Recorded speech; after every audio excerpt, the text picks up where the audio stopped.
Alright, come on in. Hit the like button. Think about subscribing if you're ready. You're new here. Welcome to the channel, but most importantly, welcome to the Berserker family. So this is my personal opinion slash review for the 2025 action film called Mission Impossible: The Final Reckoning. This is the part 2 of the storyline of the 2023 film Mission Impossible: Dead Reckoning, the last of the franchise. Now here's some of the cast.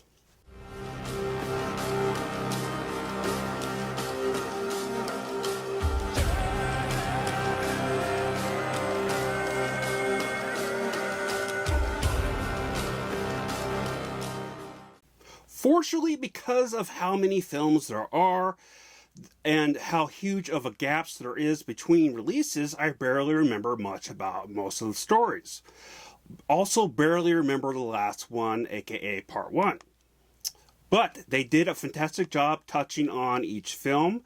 I will say the flashbacks felt a little overdone at times, in my opinion, but also felt needed as to recap the past films. The action scenes was interesting, but I technically wasn't a big fan of how things were shot and edited. Not fully, but it was fast-paced shooting with camera angles. It made it slightly jarring to watch and see what was going on.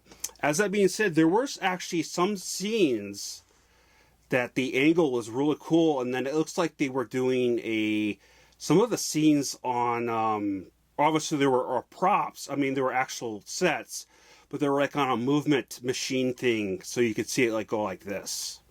And one of those was my favorite part has to be the whole underwater and submarine sequences.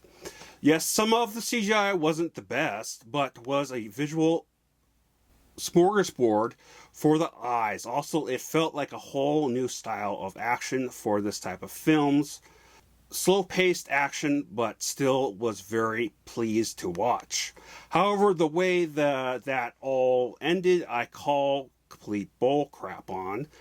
And I don't know how to do this without going on spoilers, and it's not the actual end of this specific sequence. What they were going for, they kind of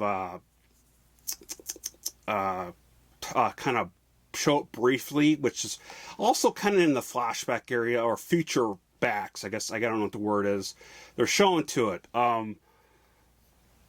So you know what's going to happen. A lot of what was going to happen because they go flash this scene, flash that, which is kind of another thing that I have an issue with. But I find it so unrealistically that he would survive to even get before he can get up to that area. He would have died from pressure. He would have died immediately from how cold it was at those depths, especially on top of where it is.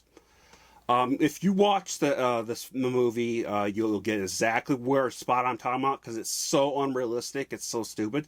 Yes, I understand it is a film, but it's a Mission Impossible film. And it was definitely borderlining on Fast and Furious films later on. You know, the physics of that and stuff. That ridiculousness of it as well. But it's just like, it was still cool, nonetheless, so I had to put it aside.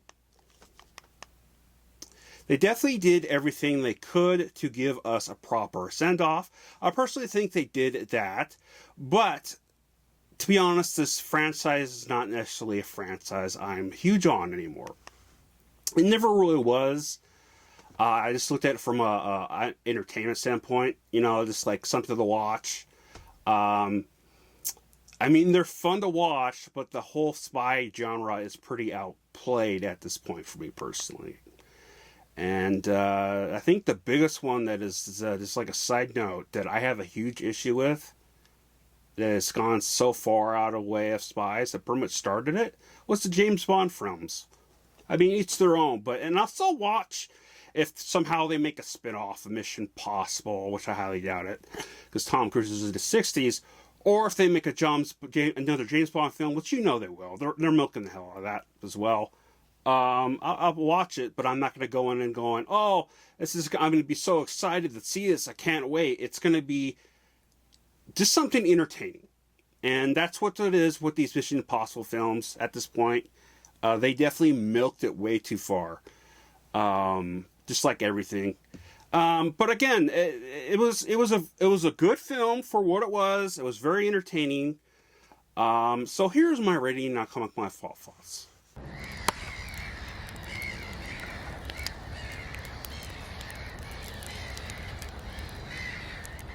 Again, I still had fun with this, even though I was a little tapped out halfway through because of how long this was.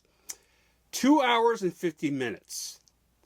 I get what they were going for, and I appreciate that they try to give you as much as they can. That's why they split this film into 2 different films, because it was so long, there was so much, and they wanted to give us a good final of what technically is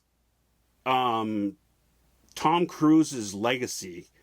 Felt like it was most famous for, next to, I would even argue more than Top Gun, to be honest, but even that's where he pretty much got to start. Well, I think that's one of the 2 films he got started. I don't know. I'm not necessarily a fan of Tom Cruise as a person, so I don't really follow along. I just enjoy his films as an actor, as an action actor, and you know what? He does good for what he does. Whatever matter you think about him. I know he got some haters, which is probably deserved, but whatever. But always leave your thoughts down below. Even if do you like Tom Cruise? What you think of this? Did you think this is a good send off? And I'm sorry for touching my face a lot. It's just like this hair on this bare head. It's itchy sometimes. Something's going on there. But anyways, yeah. So I'm gonna have something out later this week. I don't know, probably Friday. Yeah, so remember, I love you all. Please stay safe. Spread the love, most importantly. Skål!